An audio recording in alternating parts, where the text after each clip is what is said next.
Yeah, buddy, we here. Your silly DJ here in house, my partner Marley B, and we here ready for it, man. The Good Dope Podcast. I know y'all hear it in the background. We're gonna get into that in a minute. Yeah, we're gonna get into that in a minute. That's it. We'll get into that in a minute. Once again, welcome out. Glad y'all tuned in. Once again, this is the Good Dope Podcast. We checking in live via YouTube and on our StreamYard page today. So we just coming from a bunch of different angles today. We got a special guest in the building. We'll get into that in a minute. Good morning, Marley. How are you? What's up? Sure, Marley, babe. How was your holiday weekend, your Halloween and all that? How was it?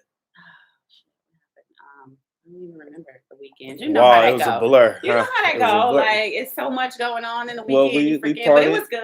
I'm here, right? We partied. Did we at party? Riverside. Riverside. Shout out to Riverside Marina. Shout out to Jason over there at Riverside Marina. Hold it down. Only black-owned marina. You know what I'm saying? Around the Metro Detroit. It's good look. Had a lot of money hitters in the room too. I was impressed. Really? It was a lot of money hitters in the room. Real money hitters or real money hitters? No, it was power players in the room. Yeah. Was it? Yeah. Oh, okay. We got one of them here. Good for him. He lied. We got one of them. One of the power players in the world. I was a Wonder Woman with my best friend. Like, I wasn't even planning on going to the party. Like she was why like, not? Because I forgot about it. And she the one told me you was DJing. I said, how the hell did I not know the hen house was DJing? We talked about it. I told you when he was out at the cigar. I think I need to go get my head checked. Because I be forgetting about stuff. No, that's just a lot going on. I was like, oh, hen house there. I gotta go. We gotta go. I was like, but I don't have a costume. She's like, girl, I got you. That's what are friends. That's good friends. I got you. All I got was my camouflage. Here, put this on. You were spinning though. Like, it was cool though. I had a good time. You were spinning. Like you really was. I was making it happen, bro. Everything was good on that side. I enjoyed my weekend. I enjoyed a good Michigan football game. Unfortunately for that situation at the end, we ain't gonna dwell on it, but it's sad news. You know what I mean? Yeah, what's up with that? You gonna lose and fight at the same time? It sounds like the old Marford High School days. You know, you lose the game, but you won the fight, especially at home. But listen, I hope nobody took off a. Oh no, they did. Because it's serious. Yeah, it's yeah. serious. It's serious, and there's already been a lawyer put in place. One of the player from Michigan, his family have obtained legal advice. So he got to be faced with not only being kicked off the football team, but how to get kicked off already. They already suspended. Wow. And they're looking at criminal investigation on this. It ain't gonna be pretty, and it's on video. You know what I mean? It's hard to. It's hard to commit any crime. Everything is on video. Exactly. And that more than anything, it goes back to our conversation off air about. This is the stuff that y'all do. Y'all should be more aware of this than anybody. Yeah. You know it's a camera somewhere and catch it every single moment. Get out your feelings, man. It's just so I gotta say something. You might take offense to this. Go ahead, I'm listening. I've been finding it that more men are so in their feelings, like so emotional and react in such a emotional state than I grew up on. I wouldn't take offense to that because I'm not one of those guys. I mean, at the end of the day, when you're looking at these young guys that are out here, it ain't necessarily just young ones. It's a bunch of old grown ones. Listen, I'm not even talking about the young ones. It's a bunch of old grown ones. Just the exact in that same space, and it's only because they are who they are. Yeah. That's the reality of it. They are who they are. There's no getting around that. That's guaranteed. One time for the real men to still moving around out here trying to make things happen. Shout out. Can we do a clap? Absolutely. You know what I'm saying? Woo! Yeah, we got something for that. Shout out to the real men. Because, for real. Absolutely. All right. So now I kind of remember my weekend was kicked off on Thursday. So that means it was a hell of a weekend. It's all a blur.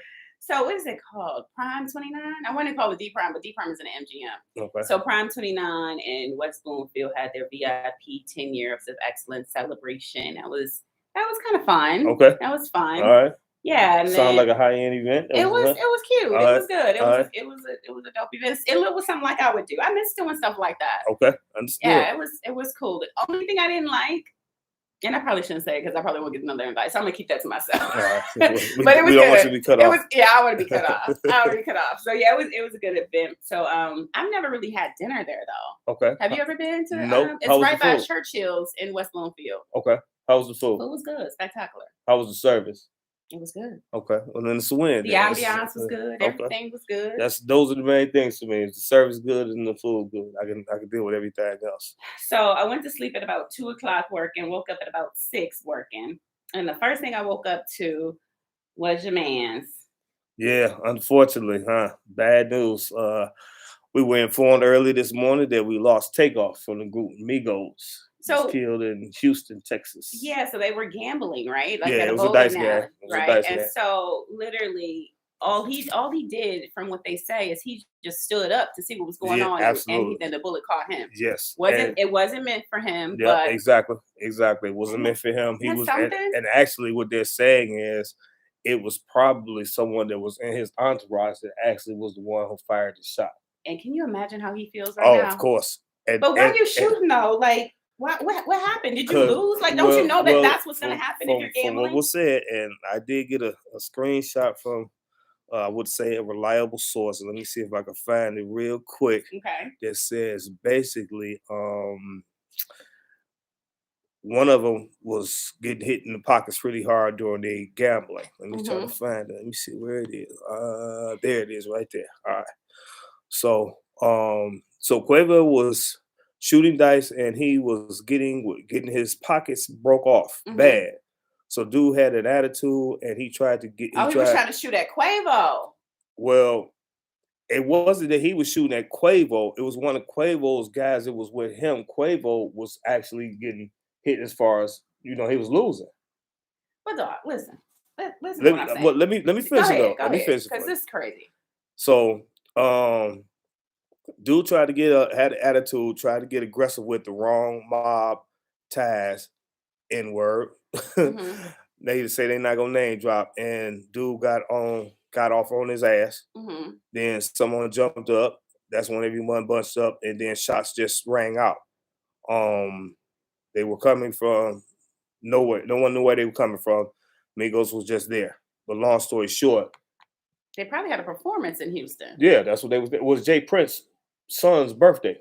They was just in a car maybe an hour, 2 hours prior to that, riding through the city. Man, that's crazy. And so the album was just released. Yeah, a video just came out. Yes, Monday, early Monday, Sunday night, early Monday. Yeah, yesterday. Yeah, early. Yeah, here today, gone today. Not even tomorrow. Today. Sad. The hip hop community has been going crazy. There's been a lot of tributes going out. I was just on the way here, listening to one of the stations, and they's like, "We gonna tribute the whole day to them." And I get it. I understand. So the last interview that he did, he was basically saying, "Give me my." He literally ended the interview with, "I want my flowers now. I'm alive." Yep. That's crazy. Yep. That was an interview he did last week.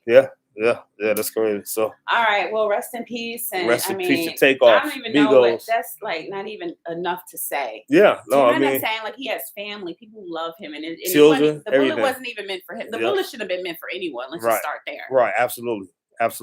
Just the idea that you there, and out of nowhere you out of there, completely out of there, and they wasn't even sure, but they said Quavo and Takeoff was there together. Quavo was not shot, but Takeoff was and killed. They don't know if it was a shot to the head or if he was shot in the neck. It was in the ribs. One shot in the ribs. So, I don't know if you guys are up on Community, right? It's the app called Community. And so I was thinking about, we should probably start and do our podcast and link Community onto it. Okay. Because it's so dope. It's like so many people from everywhere can just kind of come on, and nobody sees anybody's face. It's like your picture, and everybody's got this conversation. If you want to jump into the conversation, you could raise your hand or whatever, but it's like, it is mad dope, a way of communicating. So this one was a hip hop one, right? Right.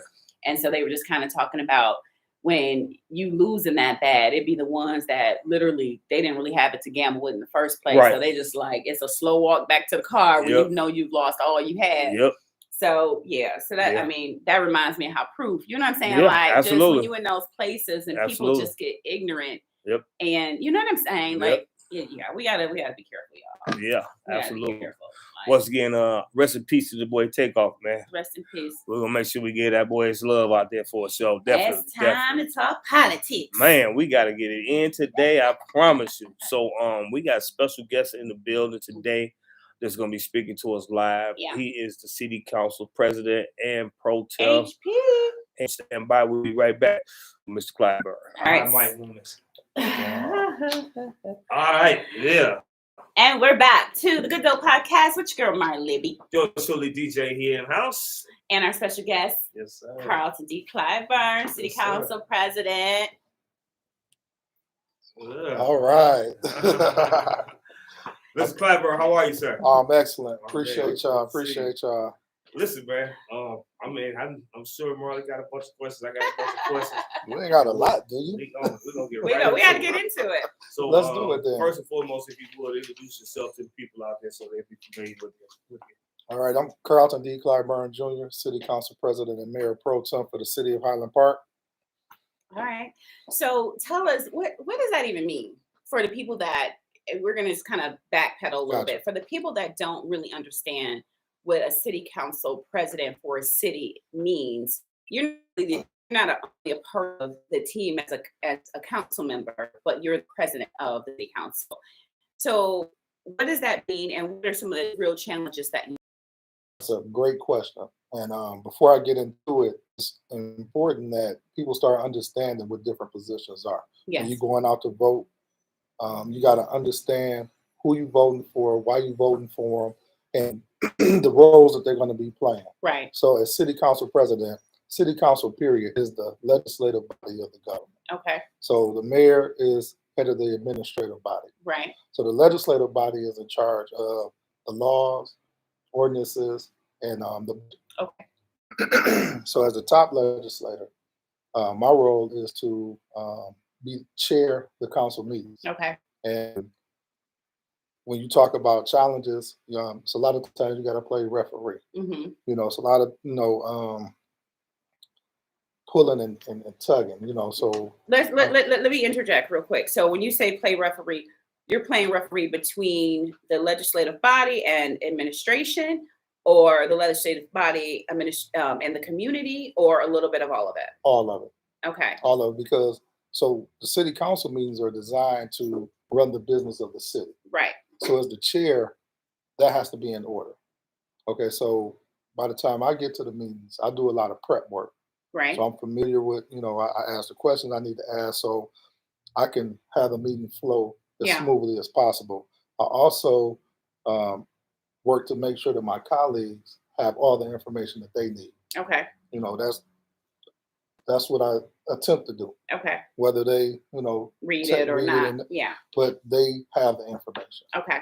It's important that I'm in touch with the city administrator, Mm-hmm. just to, talk about what's on the agenda, and also the legal department. So now, does every city have a city administrator? No. Why does Highland Park have a city administrator?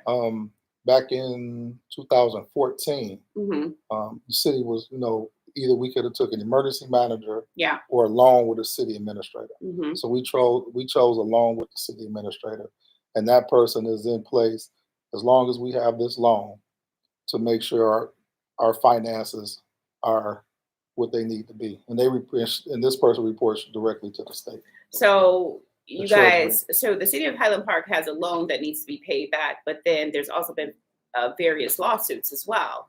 And with the city as small as 2.9 square miles, and help me remember the population of the city. It's just around 9,000 last census tract. So there's only so much money in the pot to go around. Correct. Right. So let's talk about something that's really hot and heavy. You got a press conference coming up, right? Correct.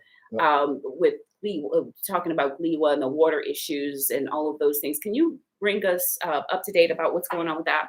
So GLYWA, Great Lakes Water Authority, when they took over from Detroit Water and Sewage Department, one of the first things they did was they wanted to get more money from the city. Mm-hmm. We had a fixed rate contract with Detroit at the time, Yes. was transferred to GLYWA. They had an opportunity in 2013 to renegotiate that contract, but instead of renegotiating the contract, they chose to sue us Okay. to attempt to get the money. And that lawsuit went on for quite some time. In 21, Highland Park was found to been overpaying. Oh, wow. And Gleewa actually owed us $1 million. So they ran a slander campaign, beat us up real bad in the press, hired a top media company to run this slander campaign, appealed the decision without presenting any new information. And they won? They won. How is that possible? They hired 100 lawyers and they ran the media slander campaign. So the judge didn't take any. So basically it was overturned. Yeah. So now we're going to the Supreme Court. What we want is to go to trial. The Gleeber don't want us to go to trial. Of course not. Can the city of Highland Park, and pardon me for the language, can the city of Highland Park, the people, the community, can they afford to take this to trial with all the legal fees that'll be associated with it? Yes. Okay. And so the press conference is to talk about that.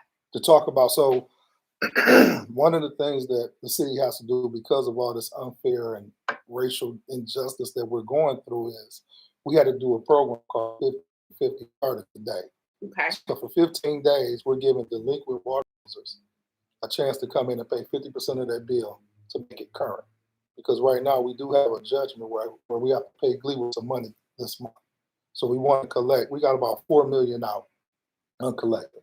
Most of those big businesses, tax exempt people, other public bodies of government that owe us money. So right now we want an opportunity for those people to pay some money.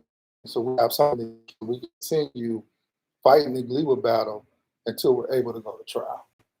That's brilliant. So the press conference is really rallying around making sure the community understands that everybody needs to get behind this movement. Yes. To make sure that you guys can at least stay in the race to make sure that you're making payments. And with that, you're also giving something back to the community by cutting their bill in half.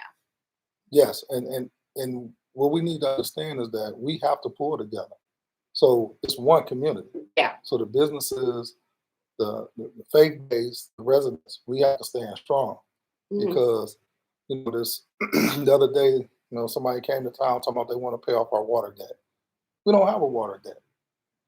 We fighting that. Right. But again, that media slander, the press, but the residents feel like we owe it because it was such a heavy campaign. So this is just to assure people that, no, the money that you pay monthly, because we are collected at 90%. So the residents are on board. Our water department is doing a great job billing, invoicing, and the residents are paying. Like I said, we're collecting at 90%. We just have some delinquents that's 3 years old where we're offering this amnesty to, because then, you have to pay your fair share. Yeah. More than ever now. Right. So the residents are basically saying, wait a minute, after the slander campaign, wait a minute, we've been paying. We went through all of this. You guys turned off our water. We had to pay this. We had to pay that. We can't afford it. And you guys aren't you're not taking our money that we're paying and paying the bills. They think that you're taking the money. The city is taking the money and doing something else. Right. They're like, where's the money going? Where's the money going? I pay my bill every month. Yeah. How we owe them money? Right. And life is about education. Absolutely. And so kudos to you for always educating and wanting to educate people on what the real thing is and what the real facts are. So did you have something to say about that? Come back. Why don't you tell us when the press conference is, where it's going to be, and what time? It is it's going to be at the Highland Park Water Facility, which is on DeQuinder. Okay. It's on the corner of DeQuinder and Riopelle. It'll be at 2:00 tomorrow afternoon. Okay. So that's the second. Okay. All right. And are you expecting media to be out there as well? Yep. We put it out there. Okay. And it's important, especially after last week press conference that the whatever that was. Yeah. 'Cause the city's still trying to figure out what that was, and my phone has been ringing, emails. Yeah. What is this? What is this? And again, nothing ever came to the mayor's office. Nothing came to city council. So, we don't. Okay. And now we're gonna stay focused on what we have in front of us. Do you find that? Do you find that there's a lot of individual groups, if you will, trying to do their own thing and thinking that they run the city in their own way because the city is so small? What this looks like is let's take advantage of it. Again, I don't know this group. I don't know what they're doing, but even in the past, when the city has been got, Yeah. it's you take advantage of it because they're not educated on what's going on. On what's going on. They've been beat down for so long. Somebody come with a little, hey, a little shiny or a little sparkle or something. Let's jump. Oh, yeah. They think that, oh, you're so poor. The city's so poor. We could just say, we can throw out this astronomical number and you guys are going to jump on it, exactly. if the number is real or not. Yeah. They did it with chicken for the DJs. I understand exactly what you're talking about. They did it with chicken for COVID. It's a COVID shot. Pay us with some chicken. So it's really important that the elected officials are standing strong, because these are the people that represent the people. Yeah, right? Totally. Because they voted us in, and they voted us in for a reason. Totally. Whether the people really understand or not, we still have a job to do, and that's to protect our community, and that's to make sure people are properly vetted when they come in. And you can't just come in and say what you want to do. Yeah. We got a master plan. We got things. We got other plans. So you just can't come in and say, hey, this is what we're going to do, and that's it. Right, because people on the outside looking in like, they don't know what they doing. They don't have nothing together. They don't know. Yeah, they're not professional. They this and they that. But you're like, oh, wait, hold on. Yes, we are. We got it together. It's proper channels to go through. Right.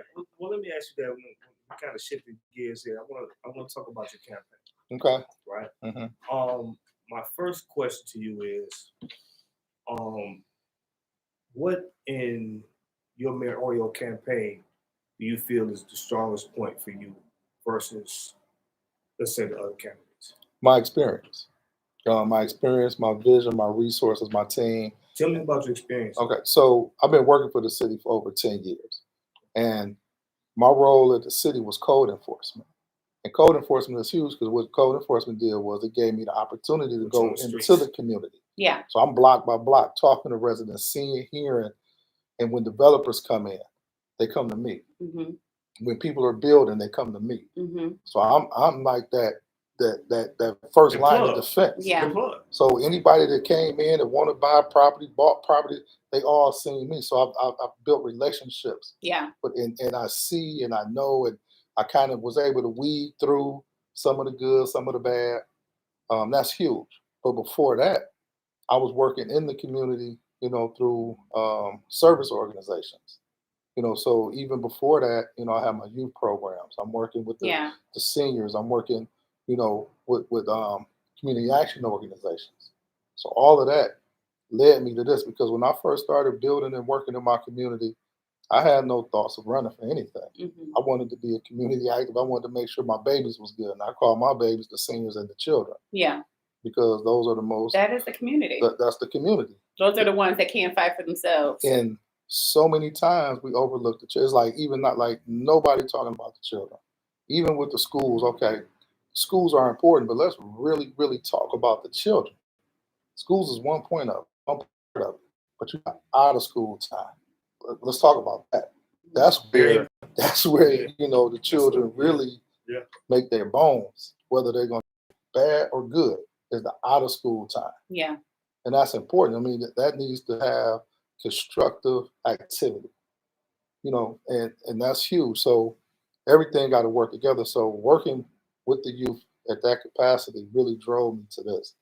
So I'll talk about the resources.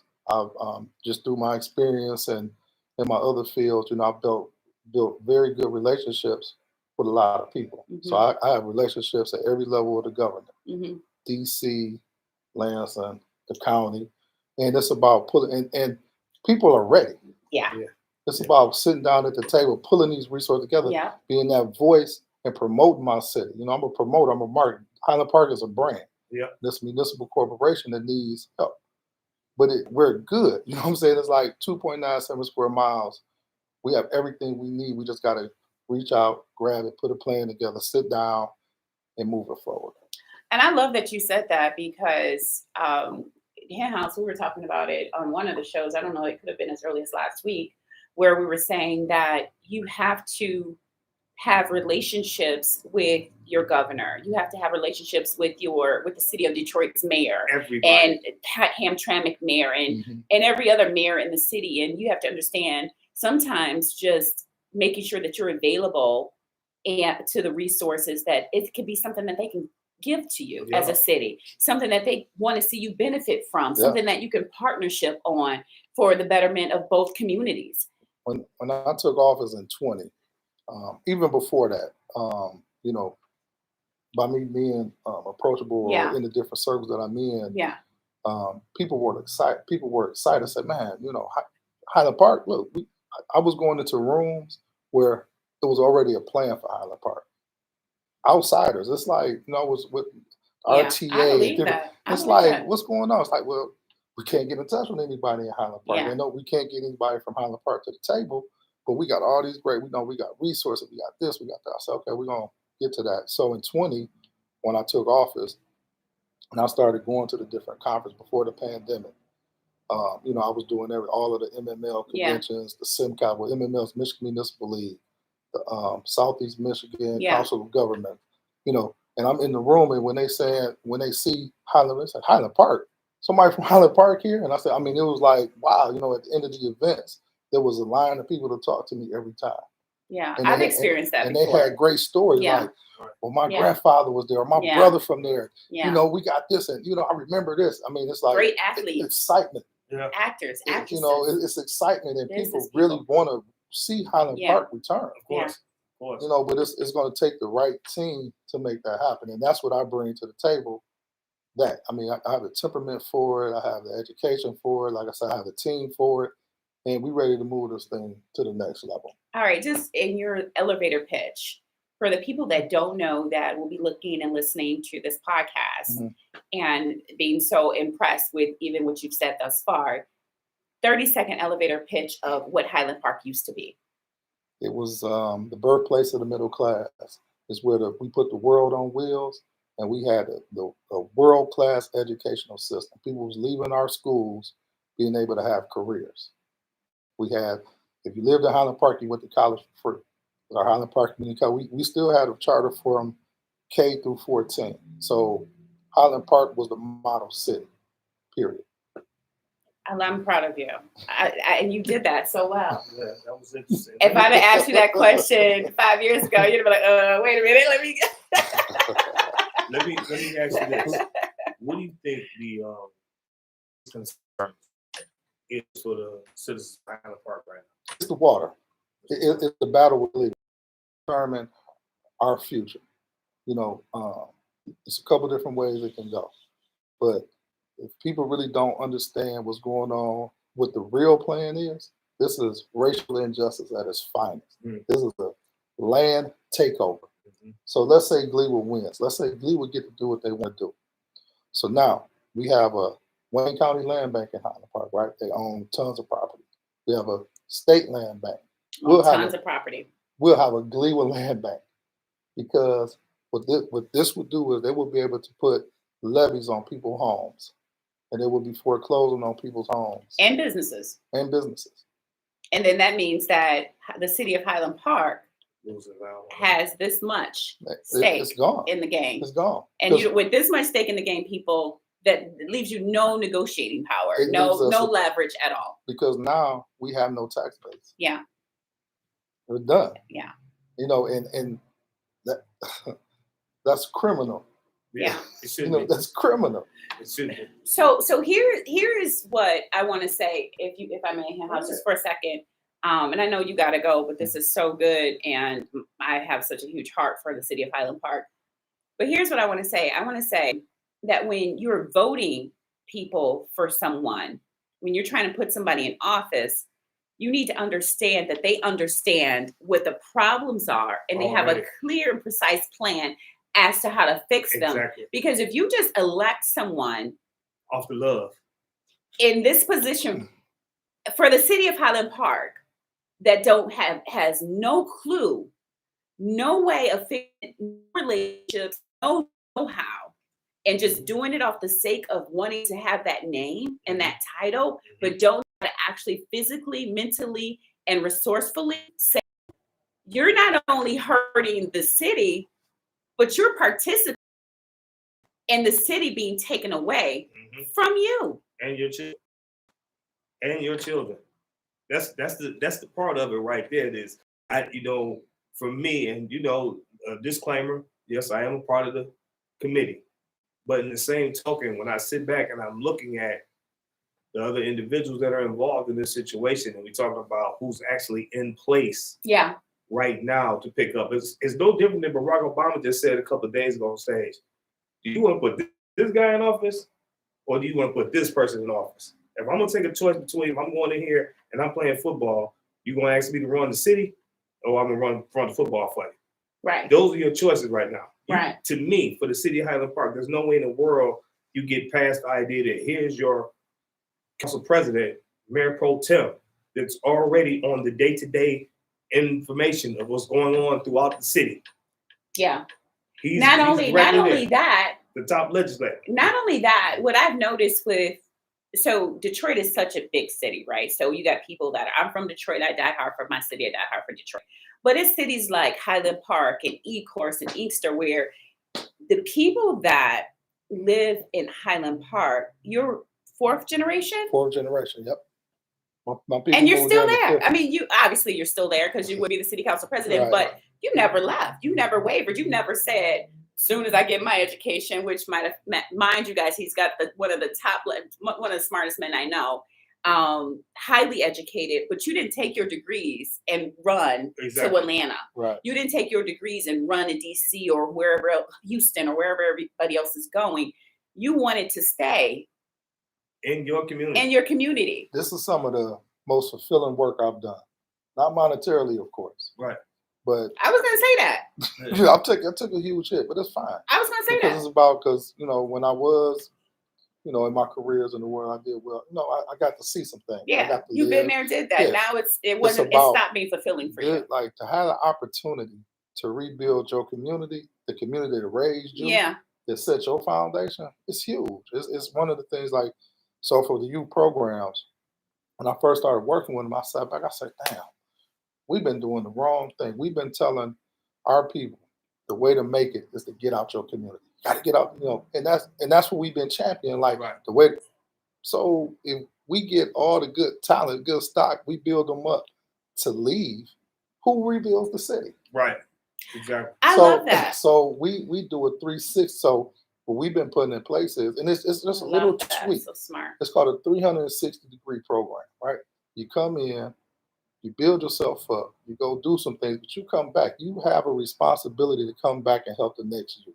Yeah. And it's been see a lot of the children, a lot of young men that the wrestling program, the football program, even some of the ladies that left the cheerleading program.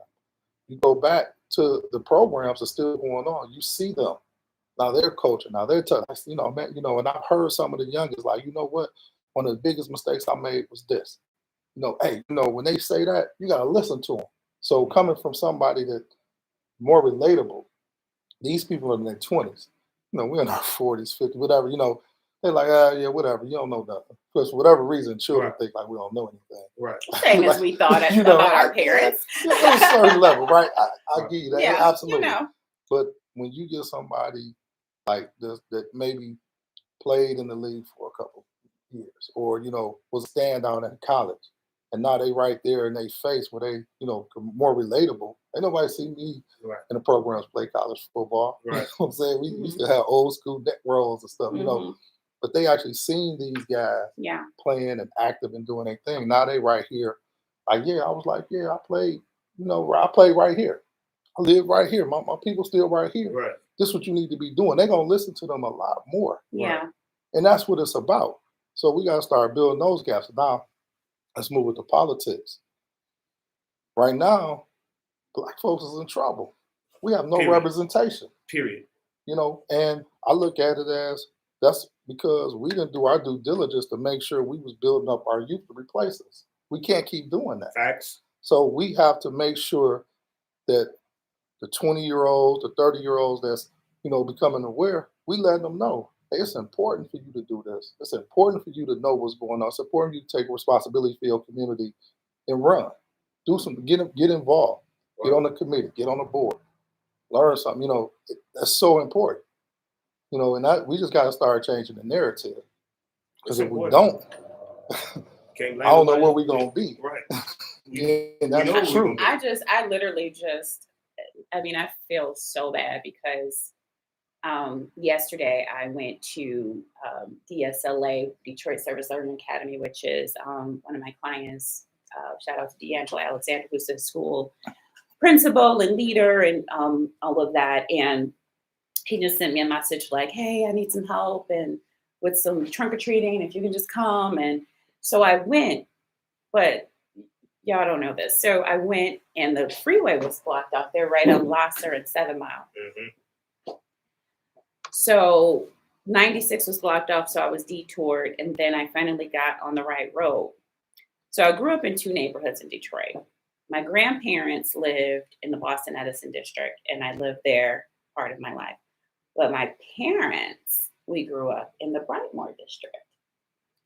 And when I drove through, it's a forgotten town. What? Mm-hmm. When I tell you, I was literally crying, driving through the city of Detroit. I'm like, who is the representation?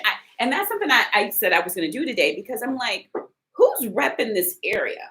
Right. Have y'all been? Literally, No, it looked like like a third world country. Mm-hmm.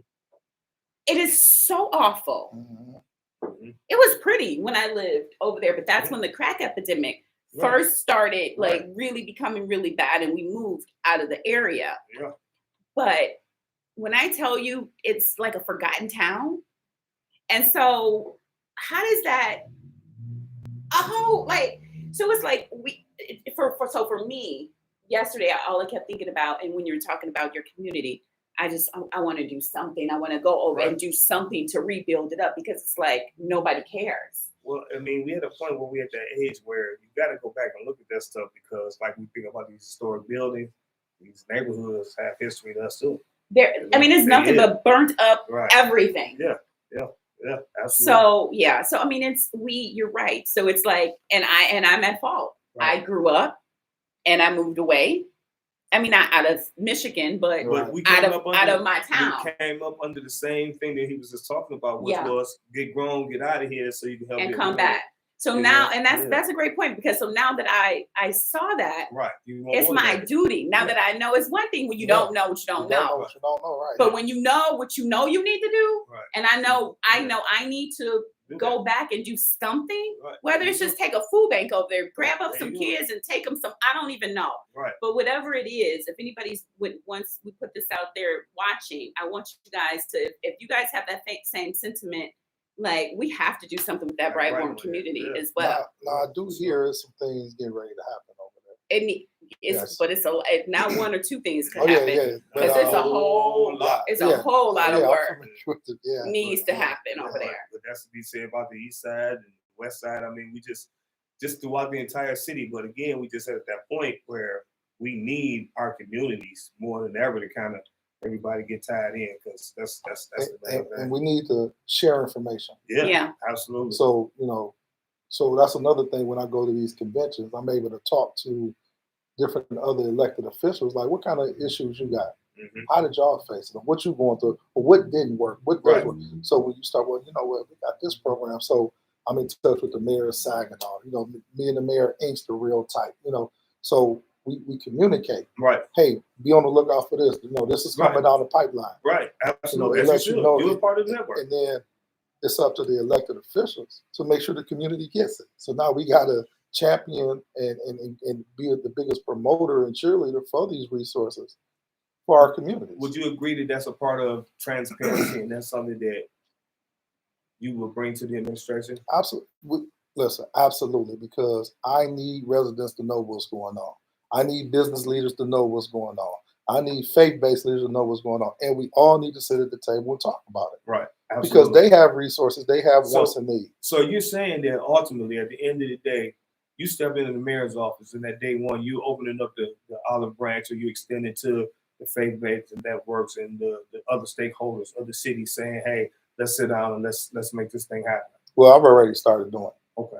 You know. So that's the thing about So, you. you know, But let's talk about that. Let's talk about that because so I'm a publicist by trade, right? So when I get candidates wanting to run for something, it's like they just woke up one day and a light bulb came on and said, "Oh, I want to run for something." Exactly. Well, what have you done in your community? Right. To say that you want to be a mayor of a big city? What have you done in your community to say that you want to be a governor? What have you done in your community to say that you want to be a council Have you person? been in the community? Have you done anything? But this brother right here, CARLTON D. CLYBURN, has his whole story is about what he's done. And the moment, and I know this for a fact, the moment that you decided, I'm going to do this and I can do this, you amped up what you were doing in the community. That never wavered for you. Right. That never wavered. Right. And that shows me that when you become the mayor That's of right. the city of Thank you. I'll Highland take Park, that. I receive it. that it's not going to waver. It's just going to increase. He don't have a choice. Absolutely. He doesn't have a choice because he's created such a high bar. Yeah. You know what I mean? Such a high bar. And again, speaking from just inside experience, I know, like you, the passion that's in his heart and mind in regards to the city of Highland Park. Yeah. And the bigger thing about it is, I always like to mention that they always say about who's inside, who's outside. But at the point you're able to bring so many different people into Highland Park yourself. Mm-hmm. Yeah. You're your own ambassador for the city just because of your network alone. And see, for the outside, they may not understand it. They may not be able to grasp it. It may be too much for them. Even some of the residents, lifelong residents, all these people from out of town, none of them live here. But they bring energy and attention to your city. They do a promotion and marketing for your city. They draw people to your city. Yeah, one thing I'm gonna say, we got the tools and fuels moving in the city. That's so. right. Right. One thing I'm gonna say, if you keep doing the same stuff that you've been doing, you're gonna keep getting the same results. Absolutely. At some point, you need to trust yourself and do something different so you can get different and better results. Is there anything else you want to say, CLYBURN, from there? Please, give us a few things. Just our election process was attacked, so we're running this write-in. So it's a heavy write-in campaign. Okay. Our civil liberties were attacked. So it's very different now. Most people that vote, most voters, they're not used to this, and it's a very confusing ballot. But it's some very important things going on this ballot. Prop 2, Prop 3, we talking about voter rights. Mm-hmm. We're talking about women rights. Mm-hmm. That's it's huge. So we I'm glad you brought that up. I didn't know if you wanted to talk about that, but I definitely want to talk about Proposal 3. Absolutely. Yeah.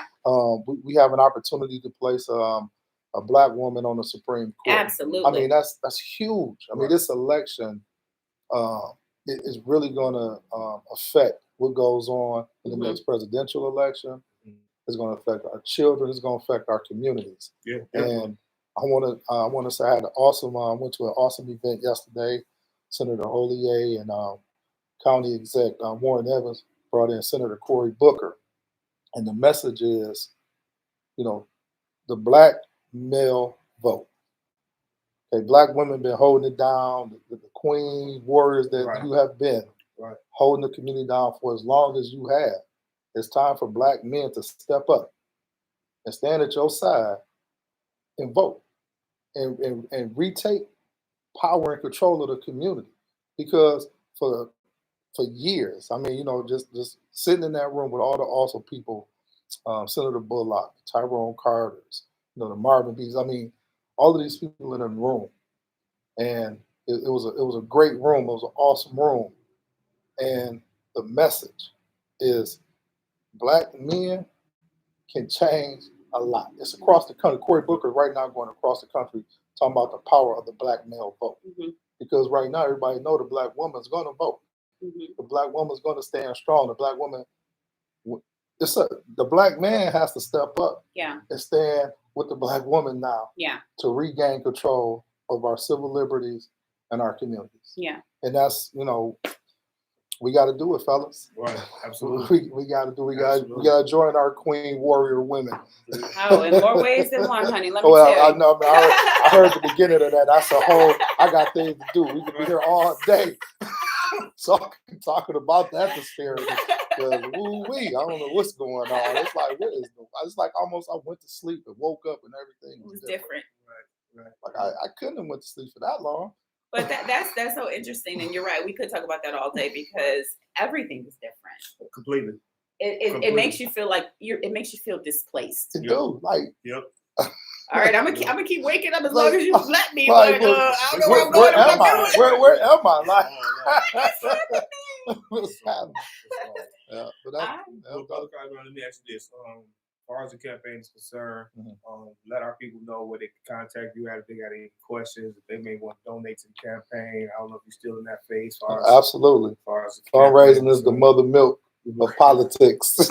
Gotta pay for stuff. You gotta pay for stuff. Shout out to the kitchen cabinet too. I want to give a big shout out to Bill Barton, Big brain, campaign manager. No, he been. Oh my God, he been holding down. He's been holding it down.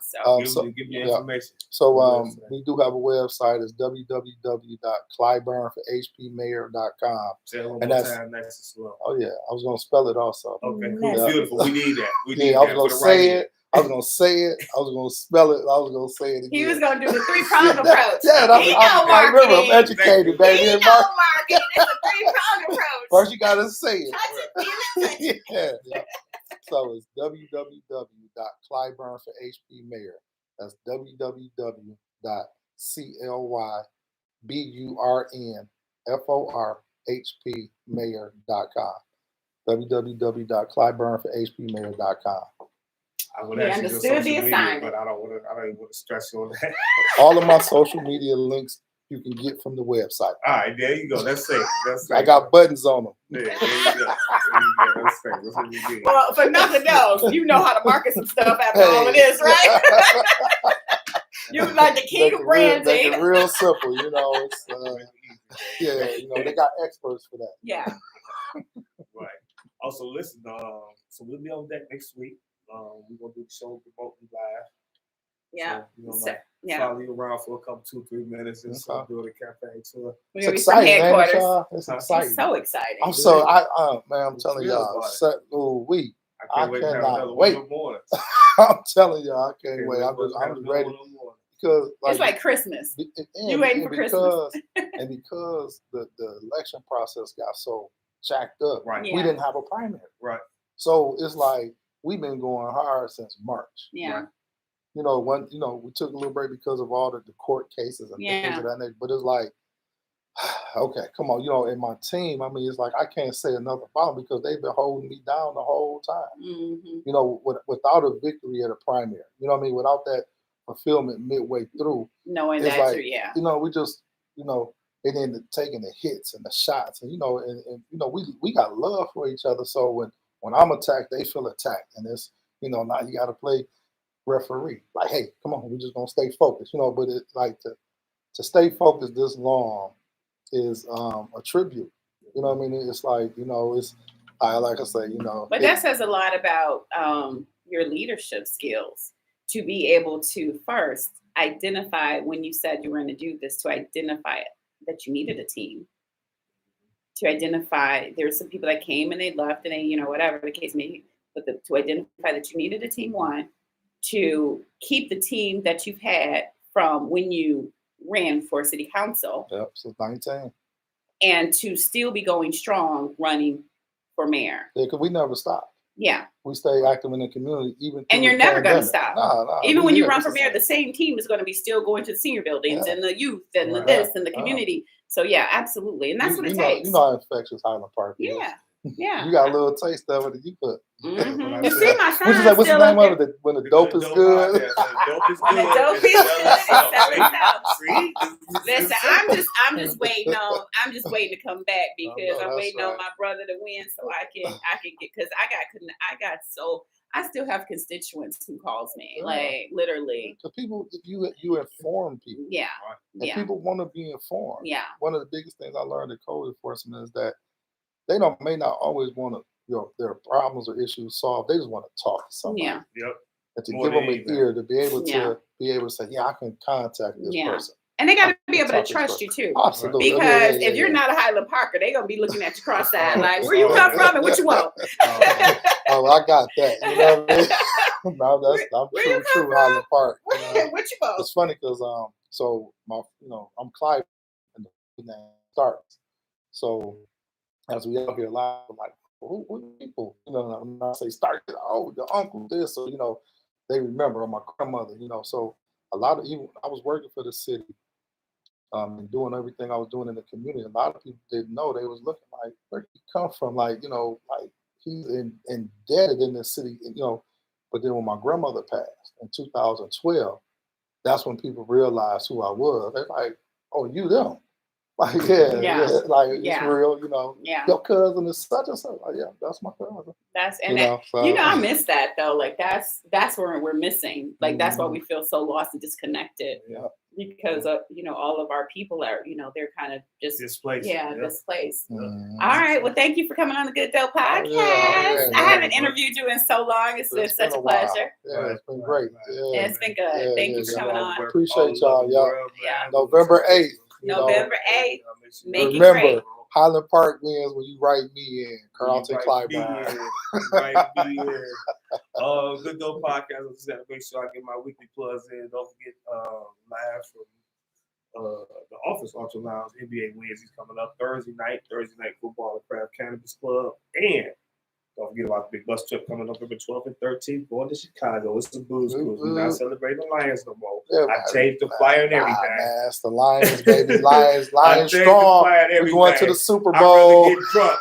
The Lions been lying to us all these years. We're going to the Super Bowl.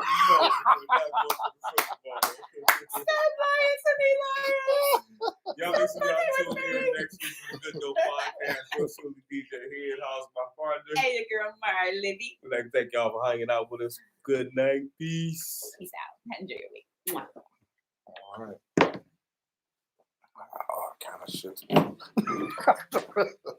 That's what y'all. What's that? Appreciate you.